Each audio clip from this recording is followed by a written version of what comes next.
Hello everyone, Happy New Year. Basically, what this video is me finally addressing the fact that I have not existed for about a year. I think last year I made basically one video and I've never really addressed that. So let's have a little talk, shall we? So I first started this channel in the summer of 2011. I made some friends and I was vlogging relatively frequently. It was all fine and dandy. I think the mentality that I had was that if people subscribed, they would expect the next video they saw to be better. So I constantly worried I would just fail everyone. And that was fine at the start when it was a few people and I could just pretty much communicate with everyone watching me.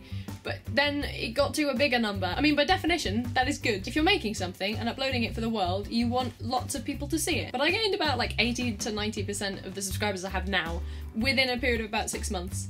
And it was kind of just really ridiculously overwhelming. Somewhere along the way, I think it was at the very end of 2011 or something, I got featured, which is where they put you on the front page of YouTube. And that sounds great, right? Like lots of people get a C channel, you get lots of views and that.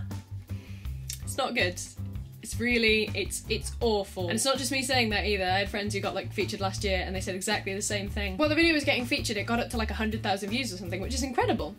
What's more incredible is the percentage of those people who managed to be awful human beings. It basically becomes about 48 hours of strangers anonymously all across the world insulting you in different ways about everything that you are. So as I got more and more like concerned and sort of self-conscious and worried what people were thinking of me, I gradually just sort of cowered away into this little scared cave. And then because I was so scared to make videos, there were bigger and bigger gaps between them, which meant that every time I came back to it, I tried to make a video, it wasn't as good as it could have been before because I was so out of practice. I also found that I have to be in a very specific frame of mind to make a video. So if I've had a bad day or a bad week or a bad year, then it's really difficult to pretend to be chirpy and talk about something and let the world via a camera into your room. But then because I wasn't making videos, people would comment and insult me and be like, you're crap, you don't make videos. And then I'd be sad. So then I wasn't in the mood to make videos. So then people would comment that I wasn't making videos. So then I'd be sad. So then it was just a vicious circle of the absence of me.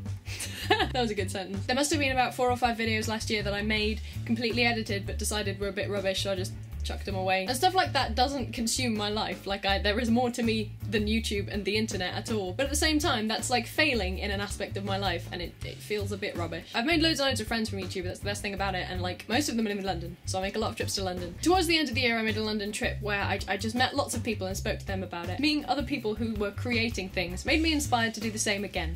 So I was all ready to make a return. I filmed a video and then I went to London again and filmed some cutaways for it. I was enthused, I was ready, I was gonna come home, I was gonna edit it, just, get back into the groove of things, it was gonna be awesome.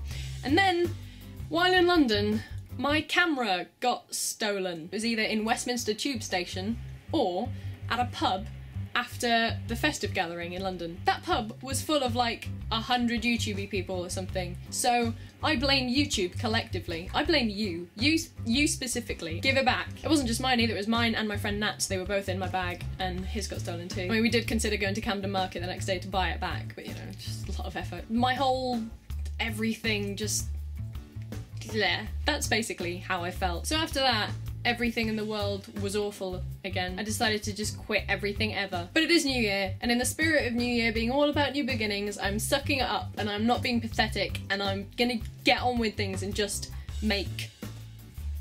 A lot of what stopped me last year was just that I would not be good enough because I hadn't made one in so long. I am just gonna accept that now. I think now generally I just suck at vlogging. But that's fine. To quote the great philosopher Jake the dog, sucking at something is the first step to being sort of good at something. I accept now that all I need to do is just practice and keep making videos and I will get better naturally, and I don't need to worry about random people on the internet being mean to me. It's taken a bit long for me to learn it, alright, but I got there, guys. Just got there in my own way. If you're still a subscriber though, you've either forgotten that I ever existed or you've just stuck around because you're nice. If it's that one, thanks for that. I like YouTube, I like collaborating with people, and I like just making things and showing them to people. So I'm officially announcing the end to my year-long hiatus. And if you are suffering from a similar problem, in that you are overwhelmed by the internet, or you're just struggling with a creative block at the moment, then join me in we will join forces and we will fight the power. Don't know how to end this now. Oh, I'll show you my ring. Look at that. Oh man. Happy New Year, guys.